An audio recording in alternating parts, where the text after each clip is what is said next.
방송에서 제공하는 투자 정보는 투자 판단에 대한 조언입니다.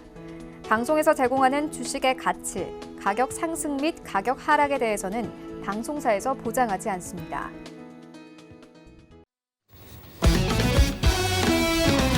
안녕하십니까. 주식잔소리 시즌2 정재현입니다. 네, 안녕하세요. 이윤선입니다. 자, 8월 2일 금요일장이 시작이 됐습니다. 오늘 상당히 악재가 많은 하루입니다. 미중 무역 협상부터 북한의 발사체 발사, 신라젠, 게다가 오늘 오전 10시 잠시 후부터는 일본이 한국의 화이트리스트 배제 개정안을 의결하는 내각회의를 여는데요. 오늘 상당히 어려운 시장이 예상이 돼요. 예, 생각만 그러신 거잖아요. 시초가는 좀 많이 밀려서 출발을 했는데요. 하단 자막에 또 2천선 붕괴 나오죠. 2천선 아무 의미 없는데 일단 2천선 붕괴가 됐습니다. 아직 회복을 해주지는 못하고 있는 그런 상황들인데요. 여전히 수급적으로 좀 안 좋은 그런 모습들은 좀 지속되고 있는 그런 상황들이에요. 거래소 시장은 외국인 쪽에서는 매도가 나오고 있는 상황이지만 기관 쪽에서는 저가 매수가 좀 들어와주고 있고요. 특히나 코스닥 시장 같은 경우는 개인 쪽과 기관 쪽에서 매도가 나와주고 있고 외국인 쪽에서 매수를 해주는 그런 모습들을 보여주고 있는 그런 상황들입니다. 사실 어제 새벽에 좀 악재가 미국부터 터져 나왔어요. 미중 무역 분쟁, 추가 관세 3천억 불에 대한 얘기도 좀 나왔었고요. 거기에다가 북한 쪽은 미사일을 발사했죠. 거기에다가 또 하나는 다른 부분들을 좀 살펴보게 된다라면 일본 조금 있다가 이제 일본 쪽에서 뭔가 하나가 좀 얘기가 나오겠죠. 거기에 따라서 시장은 또 한번 출렁거릴 수는 있는 그런 상황들입니다. 그렇지만 트레이더인지 아니면 투자자인지 그 부분들을 꼭 기억을 하시고 만약에 투자자라고 한다라면 어떤 종목을 살까 그 부분들을 집중해서 보는 전략이 가장 좋지 않을까라고 좀 판단이 됩니다. 네, 오늘 시장 상당히 안 좋습니다. 대처하기 어려운 일들이 좀 많을 것으로 예상이 되는데요. 오늘도 주식 잔소리와 함께 하시면서 시장 대응 전략 챙겨 나가시면 좋을 것 같습니다. 자, 여러분들의 참여 기다리고 있습니다. 문자와 전화 상담 모두 가능합니다. 첫 번째 문자 상담 방법 알려드릴게요. 샵 4989번으로 보유하고 계신 종목명과 매수가 비중 보내주시면 되고요. 또 전화 상담 원하시는 분들은 02-3153-2611번, 2612번으로 전화 주시면 되겠습니다. 또 텔레비전 시청이 어려우신 분들은요. 유튜브 채널 이용하시면 되겠습니다. 유튜브 채널 서울경제TV 채널 이용하시면 되겠고요. 또 오늘 방송이 끝난 이후에도 계속해서 정재현 멘토님의 오픈 채팅방 들어오셔서 여러 가지 시황 관련 이야기들 챙겨가실 수 있습니다. 자, 오픈 채팅방 검색 방법 알려드릴게요. 여러분들 많이 쓰시는 노란색 톡 메신저 있으시죠? 그 메신저 상단에 돋보기를 클릭하신 후에 주식 잔소리라고 검색하셔서 들어오시면은 오늘 상당히 여러 가지 이슈들이 뜰 텐데 관련된 이야기들 모두 챙겨가실 수 있으니까요. 이와 관련해서 여러분들의 많은 참여 기다리고 있겠습니다. 자, 그러면요. 얼른 본격적으로 오늘 시장에 대한 이야기를 좀 진행을 해보도록 하겠습니다. 자, 10시 1분이 됐네요. 일단 내각회의가 시작이 됐을 텐데요. 배제를 할지 안 할지는 아직 결정이 안 나고 한 20분경에 나지 않을까라는 예측들이 나오고 있는 상황입니다. 자, 만약에 화이트 리스트에서 배제가 되면은 시장이 어떻게 흘러가게 될지 예상 시나리오 어떻게 보고 계신가요? 지금 상황에서 예상을 한들 의미가 있을까라는 좀 생각이 듭니다. 다만 이제 주식을 보유하고 계신 분들이 있고 현금을 보유하고 계신 분들이 있을 건데 대부분 아마 주식으로 좀 보유하고 계시지 않을까라고 좀 판단이 되거든요. 그러면 여기서 좀 생각해 봐야 될 부분들은 주식을 보유하고 있는 분들 같은 경우 어떤 종목군들을 가지고 있는지를 좀 체크를 해보셔야 될 것 같아요.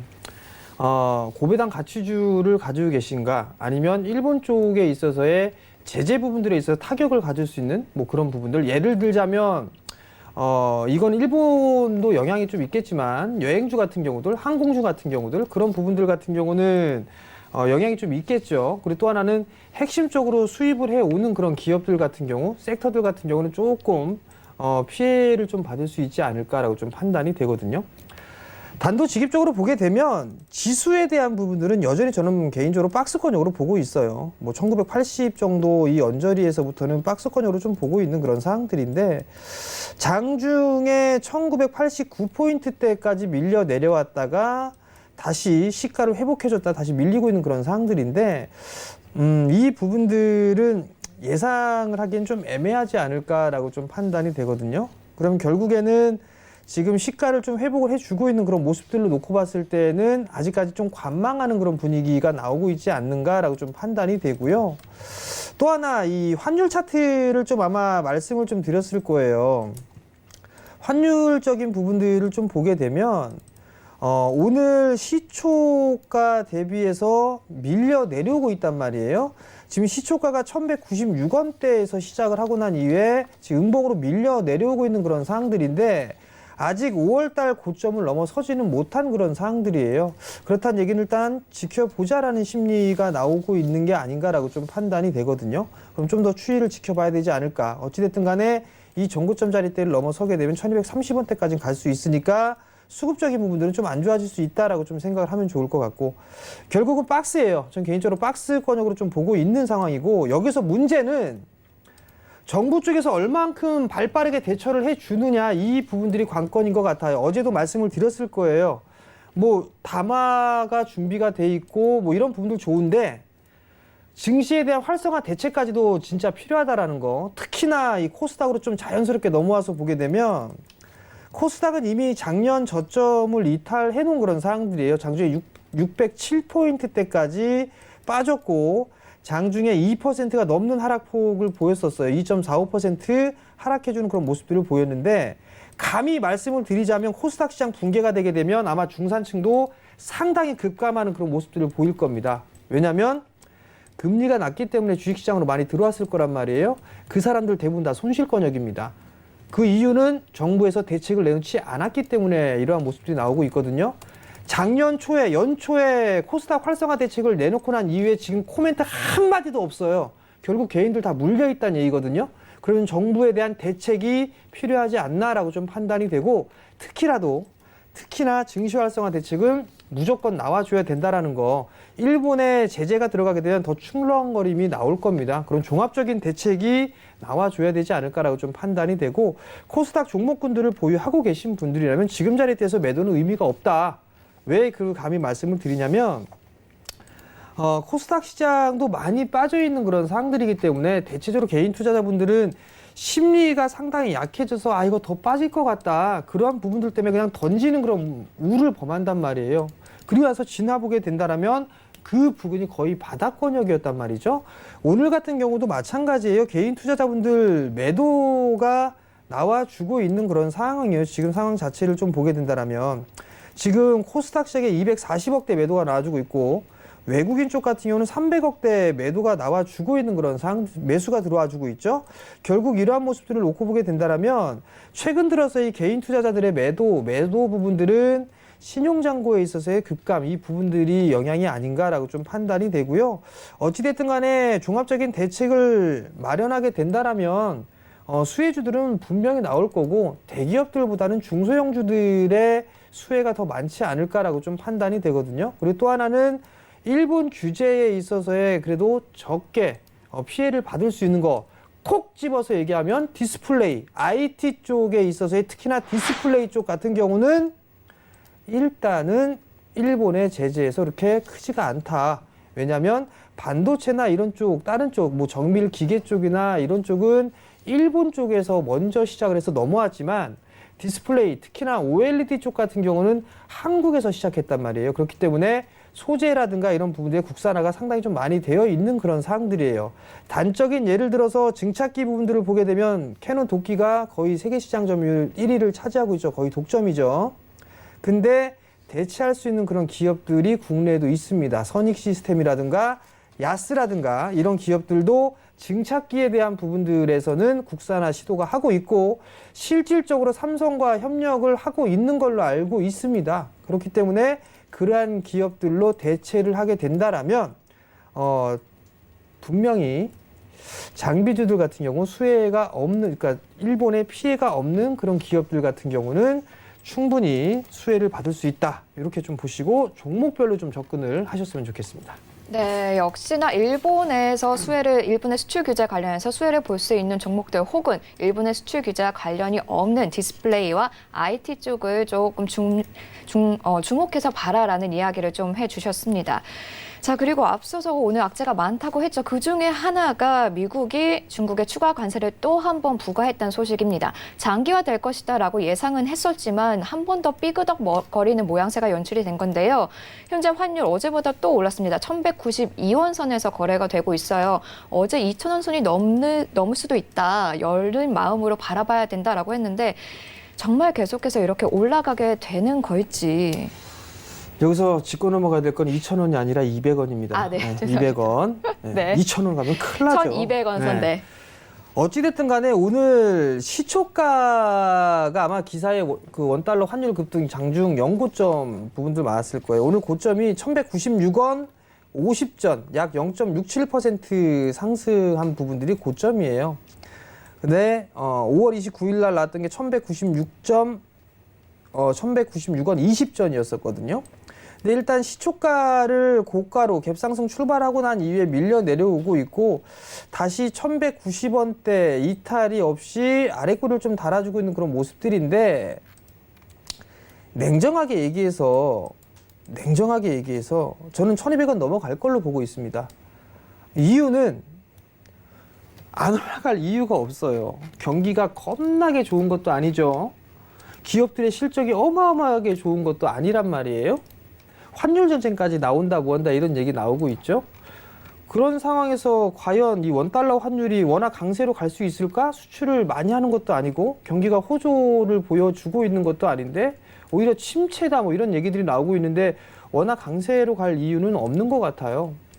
그렇기 때문에 지금 상황에서 이 고점 부분들을 넘어가지 않는다라면 좀 다행인 그런 부분들이지만 1230원대까지는 열어놓고 봐야 되지 않나라고 좀 판단이 여전히 좀 하고 있어요. 물론 여기에서 밀려 내려간다라면 괜찮겠죠. 다만 1200원대까지 움직이는 그런 모습들을 좀 보이게 된다라면 저는 오히려 한국 쪽엔 더 좋지 않을까. 왜냐하면 수출을 좀 많이 하고 있는 그런 기업들의 입장에서는 상당히 좀 이익적인 측면에서 증가를 할 수 있지 않을까라고 좀 판단이 되거든요.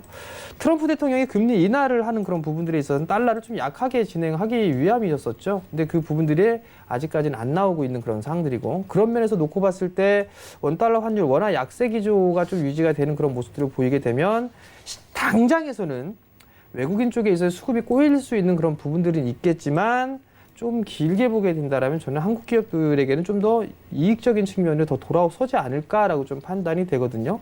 어찌됐든 간에 이런저런 이슈로 많이 올랐어요. 많이 올랐던 그런 부분들이 있지만 일단 1230원대까지는 열어놓고 보는 전략 그리고 만약에 빠진다고 하더라도 지금 1200원 언저리에서부터 짧게는 한 1170원 정도대의 박스권 그 정도로 좀 보이지 않을까라고 좀 판단이 되고요. 만약에 1200원을 넘어서는 모습들이 보이게 된다면 외국인 쪽에 있어서의 수급 부담은 조금 더 이어지지 않을까 예상을 하는데요.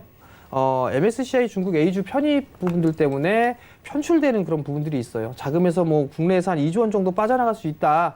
그런 얘기를 하게 된다면 워낙 약세 기조는 좀 더 가지 않을까라고 좀 판단이 됩니다. 네, 수급 부담에 대한 우려감이 있긴 하지만은 워낙 약세가 계속되면 수출 기업에게는 또 한편으로는 우호적으로도 작용할 수 있다는 좀 분석을 해주셨습니다. 자, 다시 한번 그러면 일본 관련한 이야기로 되돌아가 볼게요. 자, 일본에서 화이트리스트를 배제할 경우에 움직일 수 있는 섹터 테마라고 하면 애국 테마주 그리고 소재 국산화 쪽이 아닐까 싶습니다. 자, 일본에서 화이트리스트가 배제된다면 소재 국산화 종목들 위주로 상승세가 이어질지 혹은 타격을 받아서 당장 가능하진 않으니까요. 아니면 어느 정도 있다가 상승세가 이어질지 이 부분도 많이들 궁금해하실 것 같거든요. 사실 이게 애국 테마 이런저런 얘기들이 좀 나오고 있는 그런 상황들인데요. 전 말도 안 된다고 봐요, 이거. 모나미나 이런 부분들은 괜찮아요. 근데 보령 메디앙스가 왜 올라가야 되는지 저는 이해가 안 돼요. 그러니까 이거는 귀에 걸면 귀걸이고 코에 걸면 코걸이 이런 부분들이기 때문에 단기적인 부분들로 좀 봐야 되는 그런 사항들이고요. 실질적으로 좀 볼 수 있는 그런 부분들을 보게 되면 자, 한번 보자고요. 보령 메디앙스. 이게 왜 올라가죠? 유아용품 관련해서 반사 이익을 볼 수 있다. 그렇죠. 그 말을 그렇게 한 거죠. 귀에 걸면 귀걸이고 코에 걸면 코걸이에요. 보령메디앙스는 중국 쪽 수혜주이기도 해요. 산화제한 정책 뭐 이런 부분들. 근데 계속 얘기만 나왔지 계속 빠지고 있단 말이에요. 역배열권역에서 있는 그런 부분들이기 때문에 저는 단기적인 관점으로 좀 봐야 된다라고 말씀을 드리고 싶고요. 그 남양 비비안인가요? 네. 자, 이 기업이 왜 남영 비비안이죠? 남영, 네. 네. 이게 왜 올라가야 되죠? 저는 그 이유 자체를 모르겠어요. 속옷, 일본 속옷 있나요? 아니요. 아니죠. 이거 뭔가 대답하기 조금 부끄러운 질문인데요. 아니, 저는 국산입니다. 네. 쌍방울. 쌍방울 올라가는 건 이해해요. 근데 수입적인 측면으로 놓고 봤을 때 그러니까 남성이나 여성 속옷에 대한 부분들을 수입을 많이 한다? 전 그거는 사실 모르겠어요. 그러니까 제가 브랜드에 있어서 모르는 경우일 수도 있겠지만 오히려 이 아시아 쪽보다는 저쪽 뭐 미국 쪽이나 뭐 유럽 쪽이나 이런 부분들에 수입을 해오지 않을까라는 판단을 하거든요. 근데 국산 쪽에 대부분 전 더 많이 입는다라고 판단을 하는데 저는 이 남영 비비안이 올라가는 이유를 모르겠어요. 근데 그럼에도 불구하고 개인 투자자분들은 따라가는 그런 모습들을 보인단 말이죠. 그런 부분들이 저는 이해가 안 돼요. 그러니까 이거는 귀에 걸면 귀걸이고 코에 걸면 코걸이에요. 그럼 실질적으로 수혜를 받을 수 있다. 제재에 대한 부분들 두 가지가 있겠죠.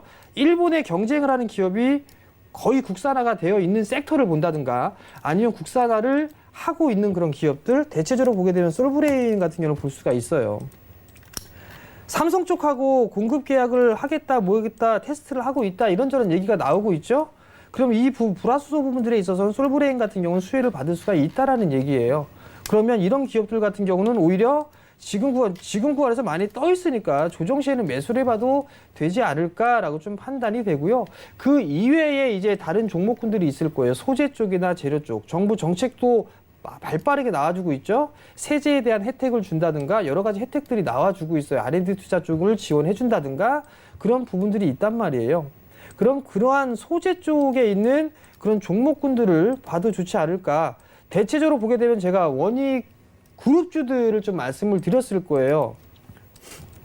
원익 IPS 비교할 회사가 국내에 없다라고 얘기했고 비교를 해봤자 미국의 어플라이드 머티리얼즈 요 정도로 할 거 얘기했을 거예요. 원익 IPS는 종합 장비 회사죠. 일본에 종합 장비사 없어요. 그렇기 때문에 원익 IPS 수혜 받을 수가 있고 원익 머티리얼즈도 있어요.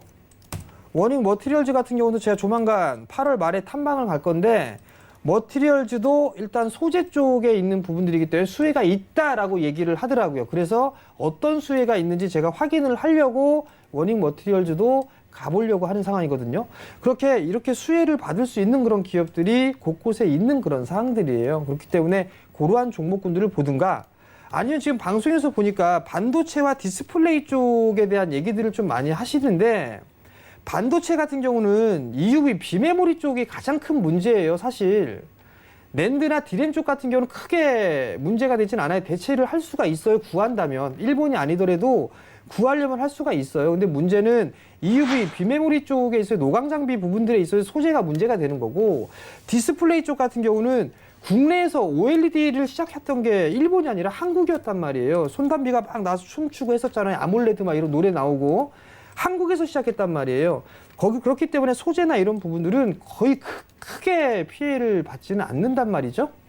그러면 IT 쪽 섹터를 보게 된다면 당연히 반도체 쪽이나 디스플레이 장비 쪽을 봐야 될 것 같고 정부의 혜택이 있을 거니까 그러면 일본 쪽에서 수입을 해오는 거 냉정하게 말씀해 일본에 도끼사가 있다고 했었어요. 증착기는. 국산화를 지금 테스트를 하고 있는 그런 부분들이기 때문에 이게 정말 된다라면 도끼 거 안 쓰겠죠. 비싼데.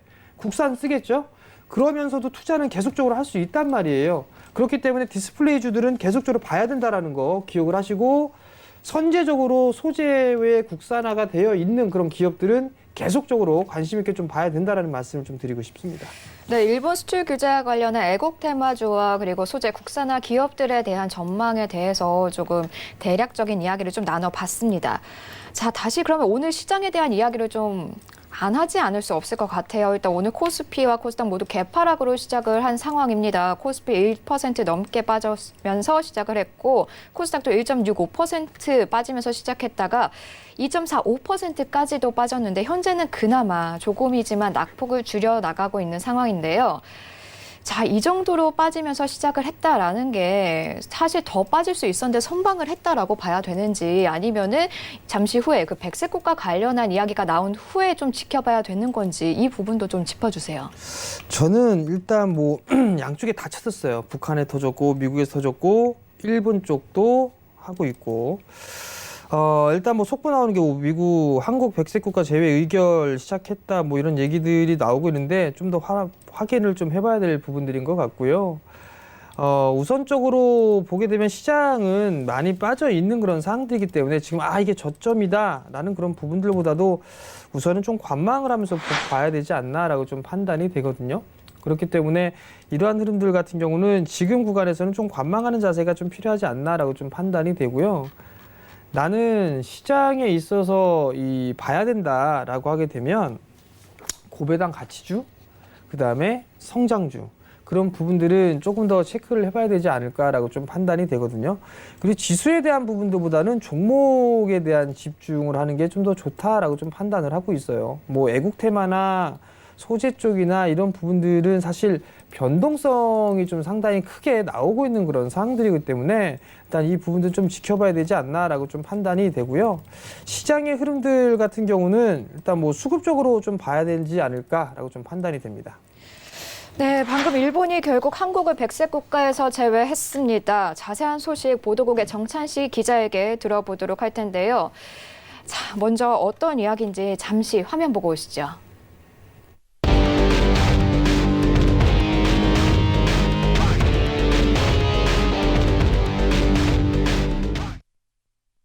네, 일본 결국에 한국의 2차 경제 보복을 강행하기로 했습니다. 백색 국가 제외 결정이 나온 건데요. 자세한 소식 보도국의 정찬신 기자에게 들어보도록 하겠습니다.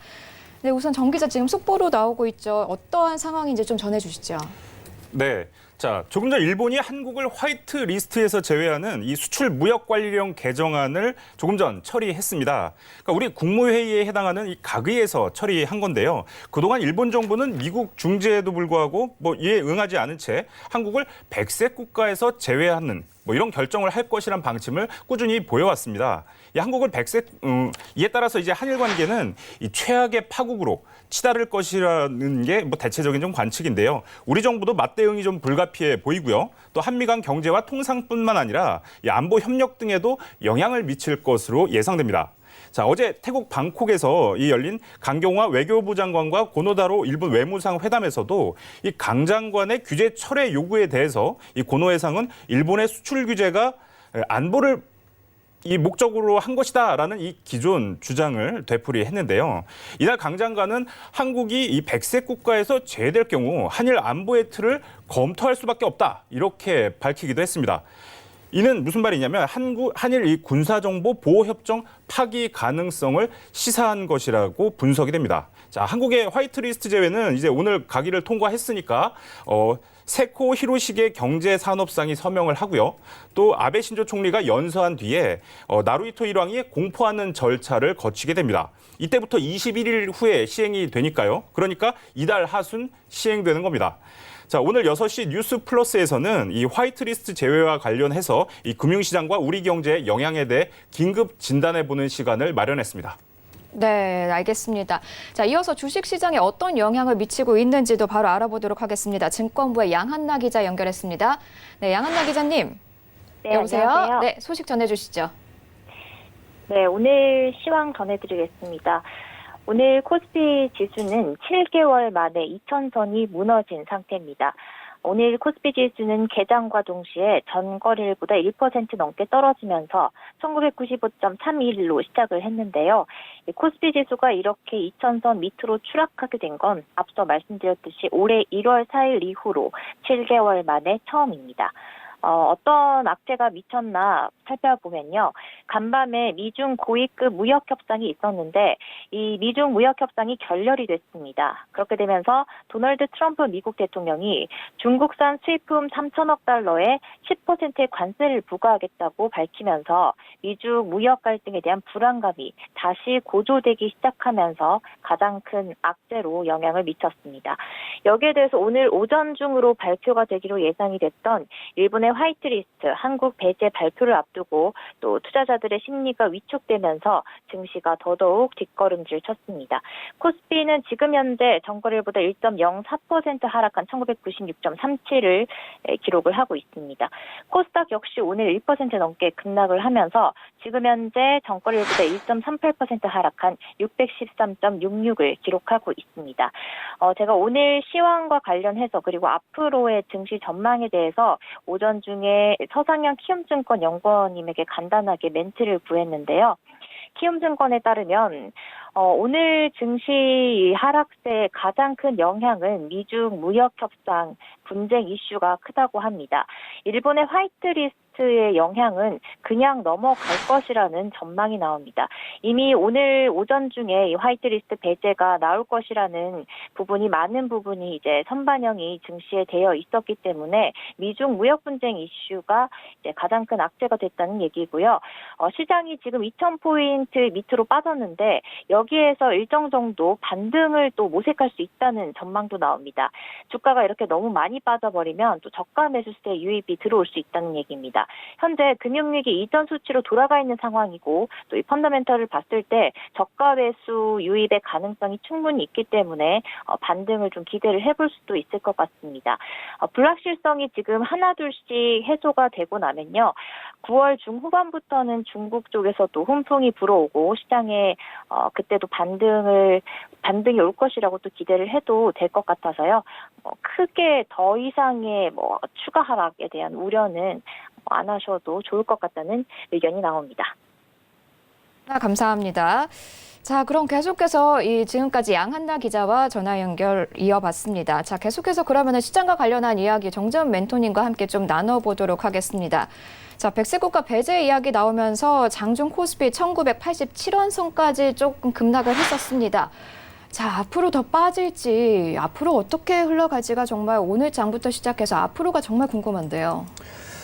결론만 먼저 말씀을 드리면 주식 갖고 계신 분들은 보유예요. 보유고 지금 분위기를 보니까 이 소식이 나오고 난 이후에 잠깐 출렁거리다가 분봉이거든요. 양시장의 5분봉이에요. 5분봉인데 출렁거리다가 다시 또 움직여주는 그런 모습들이 좀 나와주고 있어요. 반등 부분들로 좀 나와주고 있는 그런 상황들이고요.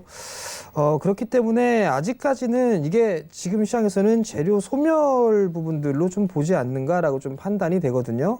그렇기 때문에 지금 구간에서 매도는 별 의미가 없다. 그럼 좀 반등을 노려볼 수 있지 않을까라고 좀 판단이 됩니다. 어찌됐든 간에 시장은 많이 빠져 있어요. 지수는. 근데 중요한 부분들은 종목마다 틀려요. 종목이 틀리고 섹터가 틀린 그런 사항들이란 말이에요. 그렇기 때문에 지수는 일단 반등권적으로 좀 봐야 되지 않나라고 판단이 되고요. 여기에서 이제 봐야 될 부분들이 이제 애국 테마주들이에요. 애국 테마주들 막 들썩들썩거리는 것들 많았었단 말이에요. 뭐 예를 들면 모나미 같은 거 한번 볼까요? 어떻게 흘러가나? 모나미 같은 것들 종목군들을 좀 보게 된다라면 변동성 꽤 크게 나오죠, 지금. 변동성 꽤 크고 나오고 있기 때문에 6,650원이죠. 요 전고점 자리 때 돌파 못하게 되면 다시 차익 매물 쏟아지지 않나라고 좀 판단이 되고요. 남영비비안 뭐 이런 것들 한번 볼게요. 남영비비안 같은 경우도 보면 반등이 나와주고 있는 그런 상황들인데 일단 이런 종목군들 같은 경우는 저점 깨는 흐름들, 오늘 저점 깨는 흐름들이 나오게 되면 일단 다 현금화를 만든다. 그렇게 좀 생각을 해봐야 되지 않을까라고 좀 판단이 되고요. 그러니까 결국 다 똑같은 얘기입니다. 그 다음에 다른 종목이 무엇이 있을까요? 어제 올랐던 보력메디앙스 같은 거 마찬가지로 오늘 저점 깨면 무조건 리스크 관리 한다라고 좀 판단하시면 좋을 것 같아요. 이게 일단 애국 관련주를 좀 보시면 좋을 것 같고 소재 쪽입니다. 이제 소재 쪽 같은 경우는 솔브레인 같은 경우는 일봉상의 양봉이죠.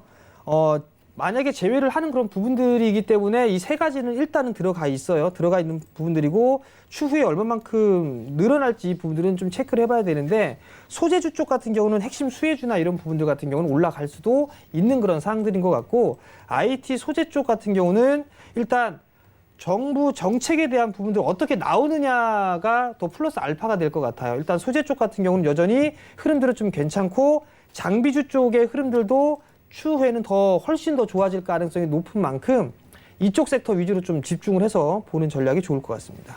네, 지수가 좀 출렁하는 모습을 보이긴 했지만 현재 재료가 소멸됐다라는 쪽으로 많은 해석이 몰리고 있는 것으로 보여진다. 현재는 매도 구간 아니고 반등을 한번 노려볼 만하다라는 이야기 또 나눴습니다. 애국 테마주 관련해서는 물론 종목별로 다르기 때문에 이와 관련해서 잘 대응해 나가셔야 할 것 같고요. 자, 그렇다면 여행 항공주는 사실 일본에서 화이트리스트가 배제되면서 오히려 하락세가 이어지고 있는데요. 이쪽 종목 갖고 계신 분들은 지금이라도 빨리 좀 매도를 해야 될까요? 아니면 이미 선반영이 됐나요? 이게 그 실적하고도 좀 상당히 연관이 있는 그런 사항들이에요. 지금 모두 투어 신저가죠. 그다음에 하나 투어도 신저가예요. 신저가를 기록하다가 지금은 결정이 나고 난 이후에 약보합 정도세로 흘러가고 있는 그런 상황들이고 노랑풍선 같은 경우는 오늘 신저가를 좀 갱신해주는 그런 모습들을 좀 보여주고 있는데 우선 봐야 될 부분들은 일본 쪽의 여행 계획이 상당히 좀 많았었어요. 실적에 대한 부분들은 어쩔 수 없이 줄어드는 그런 부분들. 뭐 인터뷰 내용들을 좀 보니까 뭐 작년 대비해서 뭐 90% 이상 급감을 했다라는 그런 부분들도 있고. 근데 취소나 이런 부분도 좀 많이 있는 그런 사항들인데 반대로 찾아보면 일본이 가까워서 간단 말이에요. 가까워서 가는 부분들인데 거기에 대안으로 지금 동남아 쪽이라든가 이런 쪽으로 바꾸는 그런 사람들이나 국내 쪽으로 그냥 돌리는 분들도 많단 말이에요.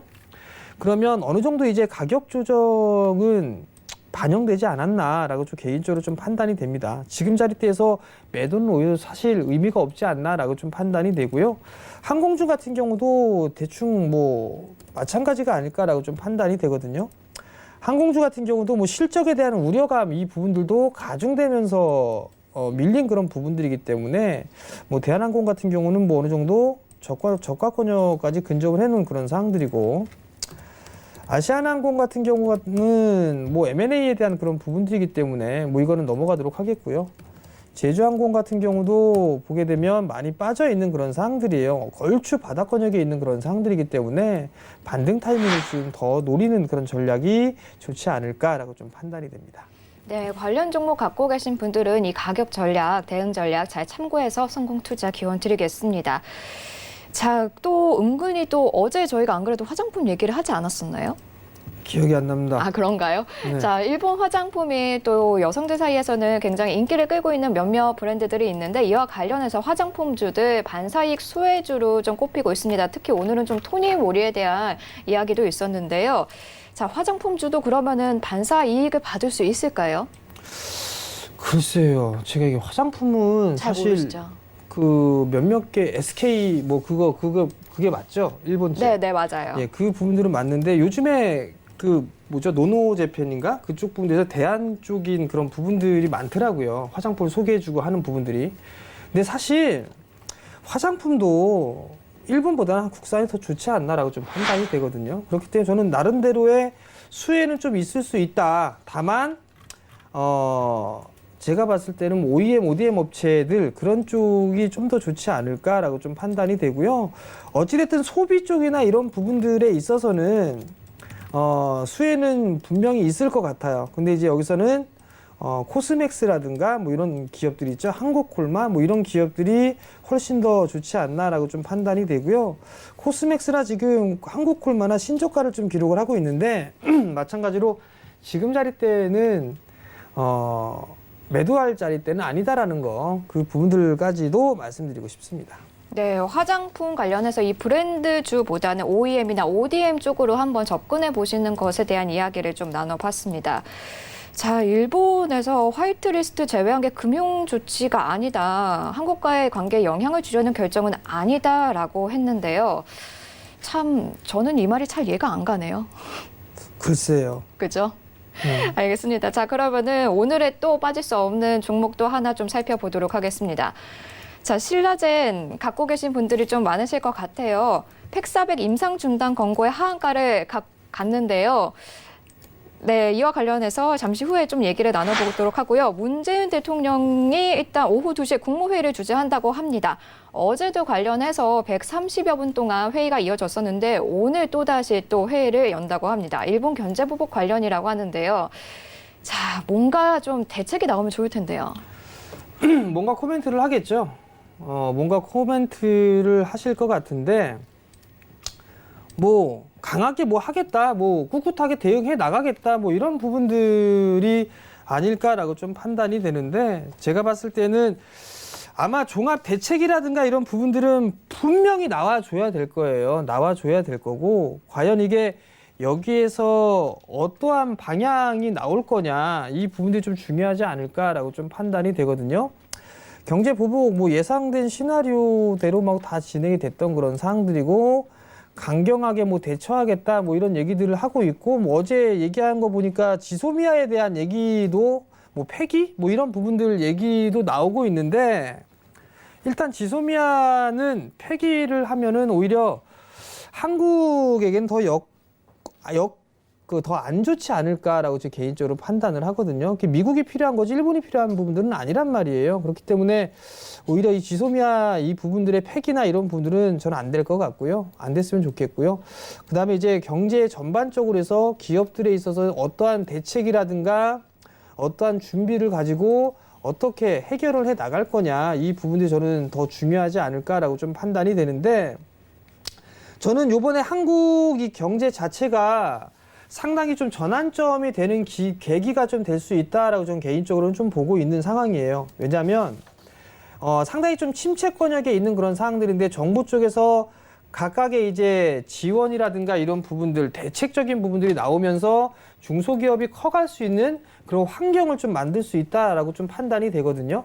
거기에다가 이제 또 한 가지 역할은 대기업 쪽에서도 지원 사격을 해주는 그런 모습들을 좀 보여주게 된다라면 저희는 한국의 기업들은 상당히 좀 경쟁력을 갖출 수 있는 그런 기업들로 탈바꿈이 될 수 있지 않을까라고 좀 판단이 돼요. 그래서 제가 땡큐압에 얘기를 했던 그런 부분들인데 추가적으로 뭐 보복이 얼마만큼 더 될지 뭐 그런 부분들은 모르겠습니다. 다만 문 대통령께서 오후 2시에 국무회의를 좀 주재를 하시는데 거기에서 뭐 종합적인 대책이라든가 이런 부분들 어떻게 경기를 살릴까 혹은 어떻게 기업들을 살릴까 또는 어떻게 증시를 살릴까 세 번째 어떻게 하면 증시를 살릴까 이게 제일 중요하지 않나 싶어요. 대통령께서 원하시는 삶의 질을 높일 수 있는 그런 부분들은 증시 활성화밖에 없습니다. 증시가 활성화돼야 중산층 숫자가 늘어난다라는 거 그걸 꼭 기억을 하시고 주식으로 수익을 좀 내고 해야 사고 싶었던 거 이렇게 사고 할 거 아니에요. 그죠? 그러니까 그 부분들을 꼭 기억을 하셨으면 좋겠습니다. 네, 백세국가제휴가 확정된 상황에서 오늘 오후 2시 국무회의에선 또 어떤 대책들, 어떤 이야기들이 오갈지 한번 좀 잘 참고해 보셔야 될 것 같습니다. 자, 일단은 추가적인 급락은 없어 보이는데 오후장은 또 어떻게 예상하시나요? 사실 이게 예상을 해봤자 별 의미가 없지 않을까 싶어요. 누차 말씀을 드렸던 것처럼 시장이 저는 제 개인적으로는 한국 시장이 되게 비상식적으로 움직이고 있다라고 저는 개인적으로 보고 있어요. 어떻게 보면 참 짜증이 나는 그런 상황들인데 아니 전 세계 유일하게 한국만 빠져요. 전 세계 유일하게. 그렇다는 얘기는 이게 기업들이 잘못한 걸까? 그건 아닌 것 같아요. 왜 작년까지만 해도 삼성전자 최대 실적을 내고 막 했었으니까. 근데 갑작스럽게 올해부터 꼬꾸라지기 시작한 거란 말이에요. 저는 정부의 대처가 좀 미흡하다라고 개인적으로 보고 있습니다. 규제. 맨날 정치권에서 싸우기만 하고 앉았고 뭔가 뭐 일을 하거나 하지는 않고 있는 상황이고 이게 여차 싶으면 이 총선까지 내년 총선까지도 이걸 끌고 가려고 하는 그런 모습들도 있어요. 참 말도 안 되는 소리예요. 말도 안 되는 소리. 저는 정치권에서 전 잘못하고 있다라고 저는 개인적으로 생각을 하고 있거든요. 어찌됐든 간에 시장에 있어서는 비정상적으로 움직인다. 비정상적으로 움직이는 거는 정상화로 돼야 된다라고 저는 판단을 하고 있어요. 그렇기 때문에 저는 여기서 매도는 의미 없다라고 말씀을 드리고 싶고 없는 사람 매수하면 된다라고 말씀드리고 싶습니다. 물론 투자자도 마찬가지예요. 어떤 종목을 매수해서 투자를 할까? IT 쪽 섹터 매수하시면 되고 고배당 가치주 매수하시면 돼요. 그렇게 해서 저는 보유 의견을 좀 드리고 싶습니다. 네, 지금 자막으로 나가고 있죠. 증권가에서는 저점을 1950까지도 예상을 하고 있고 최악의 경우에는 9월에나 반등할 것이다라는 얘기까지 나오고 있는데요. 멘토님은 어떻게 생각하세요? 뭐 1950포인트 이런 부분들 뭐 예상을 할 수가 있겠죠. 뭐 예상을 못 할 수 있는 그런 부분들은 아니에요, 사실. 1950포인트 정도라면은 아마 요 자리대를 좀 말씀하시는 것 같은데 충격적인 그런 부분들로 인해서 언더슈팅이나 이런 부분들은 나올 수는 있어요. 근데 여기서 좀 보게 된다라면 저점이 어디고 고점이 어딘가 이 부분들을 알고 나서 만약에 가르쳐 준다라면 그걸 과연 여기가 저점이다 라고 생각을 하고 매수를 하는 개인 투자자분들이 과연 있을까 그런 생각을 저는 감히 해보거든요. 이게 지금 1950포인트 언저리 때까지 빠질 수 있다라고 얘기를 하는 이유는요. 기술적 분석 갖다 놓고 보면 다 알아요. 요 고점에서 빠졌잖아요. 이렇게. 그 반등 나왔잖아요. 그리고 나서 이 저점을 깨고 내려가니까 이렇게 해서 요만큼까지 빠지겠구나. 그 부분들을 예상을 해보는 거란 말이에요. 이렇게 빠지거나 이런 식으로 빠지거나. 그렇기 때문에 1950포인트를 좀 얘기하는 그런 부분들이 아닌가라고 좀 판단이 되거든요. 근데 어찌됐든 간에 빠지는 흐름들이 나와도 일단은 저는 보유 의견 말씀드리고 싶고요. 아마 1950포인트 자리대가 과거에 서브프라임 때 가장 많이 빠졌을 때 있었죠. 요 시기 때 2008년 10월달, 11월달 이때에 PBR이 0.81배까지 빠졌었어요. 종가 기준으로. 그 수준까지가 빠진 게 1950 정도로 저는 기억을 하고 있거든요. 그러면 어느 정도 바닥은 나오지 않겠느냐라는 그런 부분들인 것 같고요. 제 개인적으로는 뭐 거래소 시장은 뭐 요 정도는 열어놓고 봐도 뭐 괜찮다. 하지만 지금 상황에서의 매도는 의미 없다. 지금 여기서 1950이면 45포인트예요. 한 2.5% 정도 되는데 반등이 나오게 되면 4% 이상 나올 수가 있어요. 그렇다는 얘기는 올라갈 폭이 더 크다라는 얘기인데 매도를 할 이유는 없다라는 얘기예요. 그 부분도 좀 기억을 하셨으면 좋겠고요. 코스닥 시장이 문제예요, 사실. 이 코스닥 시장이 오늘 저점을 깼어요. 작년에 나왔었던 저점을 깨고 내려가 있는 그런 상황들이에요. 근데 저는 코스닥 시장도 낙폭 과대로 이미 빠져 있는 상황이기 때문에 지금의 지수 예측은 의미가 없다. 그냥 보유다. 기술적인 반등 타이밍을 노려보는 전략이 더 좋다. 뭐 이렇게 좀 말씀드리고 싶어요. 네, 기술적 반등 타이밍에 대한 이야기까지 들어봤습니다. 자, 일본의 이 백색 국가 제외 조치에 따라서 2시에 문 대통령이 국무회의를 주재한다라고 말씀을 드렸었는데요. 이때 문 대통령의 모두 발언이 생중계될 예정이라고 합니다. 자, 모두 발언에는 일본의 조치에 대한 정부의 입장 및 대응 방향, 그리고 국민들에 대한 당부 메시지까지 담길 것으로 보이니까요. 잠시 후에 관련 내용 오늘장 내일장에서 살펴보시면 되겠습니다. 자, 그리고 오늘도 빠질 수 없기 때문에 살펴봐야 할 종목이 있습니다. 바로 신라젠입니다. 자, 미국 데이터 모니터링 위원회에서 팩400 임상 3상 중단 권고를 받았습니다. 이에 오늘 바이오주 흐름 전반적으로 약세를 보이고 있고 신라젠도 하한가를 도달을 했는데요. 자, 신라젠 갖고 계신 분들, 바이오주 갖고 계신 분들은 앞으로 어떻게 흘러갈지 걱정이 많이 되실 것 같아요. 그렇죠. 네. 문제는요. 이게 제약바이오 쪽 섹터가 안 좋은 그런 얘기들이 좀 나오면서 사실 심리가 상당히 좀 위축이 많이 되어 있는 그런 상황들이에요. 거기에다가 오늘 이제 이 신라젠에 있어서의 악재 부분들이 좀 터진 상황인데요. 자, 여기 한번 화면을 좀 보시게 되면 신라젠이 지금 현재 임상을 하고 있는 그런 상황이에요. 근데 이 팩400에 대한 부분들 임상 3상을 뭐 멈춰라라고 권고했다라고 얘기가 나왔는데 이 부분들이 좀 문제가 아닌가라고 좀 판단이 됩니다. 사실 이 기업들에 있어서 제약바이오 쪽에 있어서의 확인을 해야 될 부분들은 임상에 대한 부분들 연구를 하고 있는 부분들이 많냐 많지 않느냐 이 부분들이 좀 상당히 중요해요. 중요한 그런 부분들인데 일단 팩사백 하나를 가지고 여러 가지 부분들을 좀 진행을 하고 있는 그런 사항들이기 때문에 거기에 따른 리스크 부분들도 좀 생각을 하셔야 돼요. 제약바이오 쪽 섹터 같은 경우는 다양하게 임상을 하고 있는 그런 기업들이 유리하다라는 거. 단 하나만 가져가게 되면 이게 잘 되면 대박인데 안 되면 쪽박이에요. 쪽박 살려고 주식하는 건 아니잖아요. 그죠? 잘 되길 바라는 마음에서 했는데 일단 기대감이 좀 상당히 컸었어요.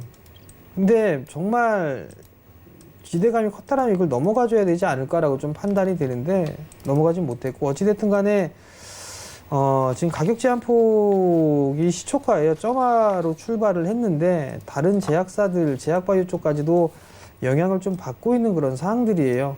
한미 약품 뭐 이런 부분도 마찬가지고 대부분 제약 쪽에 있어서 약한 그런 모습들을 좀 보여주고 있는 그런 사항들이고 그렇기 때문에 지금 상황에서는 뭐 이거 어떻게 해야 될까? 사실 저도 참 답답해요. 제약바이오 쪽이 정말 장기적으로 보면 제약바이오 쪽 섹터는 저는 성장을 꾸준하게 해 나갈 수 있는 섹터로 보고 있고 또 하나는 한국 쪽에 있어서 제약바이오 쪽 수출 부분들이 계속 늘어나고 있는 그런 상황들이거든요. 그러면 이거는 결론은 하나예요. 투자자들의 입장에서 봤을 때 아직까지 제약바이오 쪽에 있어서 신뢰성을 회복하지는 못한 그런 부분들이에요.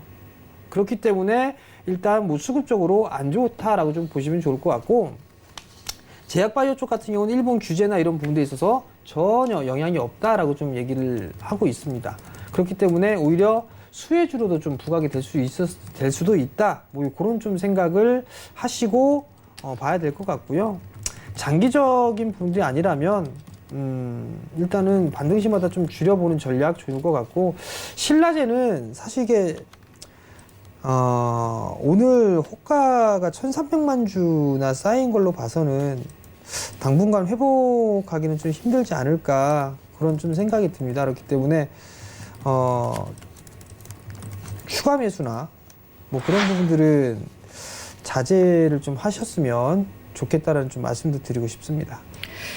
네, 신라젠 그리고 바이오주 관련한 이야기까지 좀 나눠봤습니다. 오늘 시장 계속해서 출렁이고 있죠. 그래도 조금은 좀 안정적인 흐름세를 예상보다는 보이고 있는데요. 관련해서 오후장에 관한 이야기 듣고 싶으신 분들은 정재훈 멘토님의 오픈 채팅방 이용해 주시면 되겠습니다. 여러분들이 많이 쓰시는 노란색 톡 메신저 상단에 돋보기 클릭하신 후에 주식 잔소리라고 검색하신 후에 들어오시면요. 관련된 시황 이야기 앞으로 아마 오후 2시에 발표될 국무회의 그 이후의 장에 대한 이야기까지 모두 챙겨가실 수 있으니까요. 여러분들의 많은 참여 부탁드립니다. 자, 그러면요. 오늘 좀 장이 흔들리고 있기 때문에 우리 가자 종목들에 대해서 궁금해하시는 분들이 계실 것 같아요. 가자 종목들 여전히 매수, 홀딩 유효한 건가요? 뭐 아직까지는 그렇다고 볼 수가 있을 것 같고요. 좀 잠깐 보면 ICD예요. 사면 된다고 말씀을 드렸고요. 어제 보니까 캐논 도끼 쪽에 수주가 나왔어요. 제가 분명히 하반기에 발주 모멘텀 있다고 말씀을 드렸을 겁니다. 이제 시작이에요. 근데 여러분들이 잘 생각하셔야 될 거. 잘 생각하셔야 될 거는 이제 시작이라는 건데 그거를 요거 하나에 국한해서 보시면 안 되겠죠. 그죠? 디스플레이 쪽에 종목분들을 봐야 될 거란 말이에요. 그러니까 그 분들 싸그리 관심 있게 보시는 게 좋을 것 같다라는 좀 말씀을 드려보도록 하겠고요. 원익 IPS도 한번 볼게요. 원익 IPS는 종합 장비 회사라고 말씀을 드렸을 거예요. 반도체 쪽과 디스플레이를 아우르는 종합 장비사죠. 저는 땡큐 아베 때문에 원익 그룹사들이 전반적인 수혜를 받을 가능성이 높지 않을까라고 저는 개인적으로 판단을 하고 있어요. 제가 누차 여러분들께 말씀을 드리는 분은 투자 마인드로 보시는 분들은 봐라. 그리고 사라. 라는 얘기를 계속 하고 있습니다. 성장해 나갈 거고요. 여러분들보다 이것저것 발로 뛰는 그런 부분들이 많아서 여러분들보다 아는 게 조금 더 많아요. 그러면 사라고 하는 그런 부분들에 있어서는 이유가 있겠죠. 조정 시에는 매수해도 좋다라는 거. 특히나 장비사들 마찬가지고. 제이스택이 있어요. 제이스택 사셔야죠. 조만간 제 장비사 하나 또 탐방 갈 겁니다.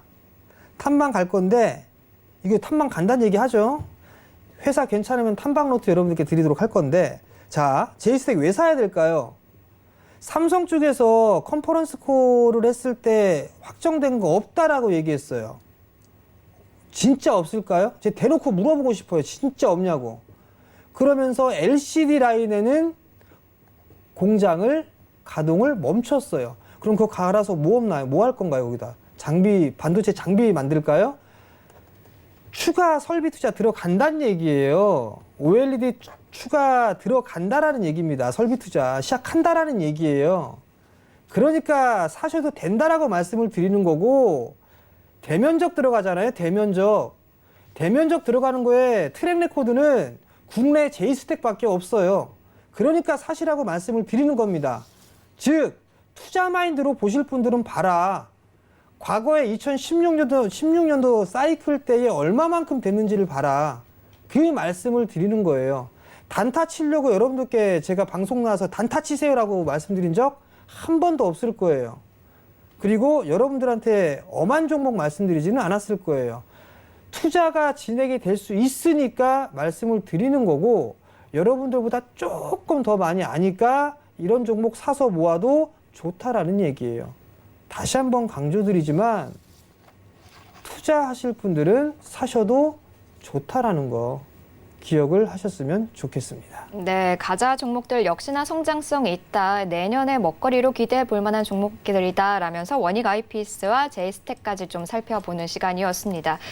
자, 오늘 저희는 여기서 좀 마치도록 하겠습니다. 본 방송에서 제공되는 정보는 투자 판단에 대한 조언일 뿐 주식의 가치나 수익률은 보장하지 않습니다. 자, 시장은 현재 하락세이긴 하지만 낙폭 조금씩 줄여가고 있습니다. 투자자 여러분들 그리고 우리 시장 힘내라는 의미로 저희 구호 한번 외치면서 끝내도록 할게요. 하나, 둘, 셋, 가자! 감사합니다.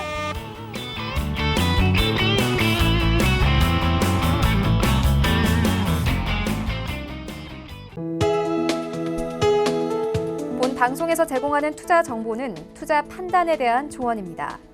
방송에서 제공하는 주식의 가치, 가격 상승 및 가격 하락에 대해서는 방송사에서 보장하지 않습니다.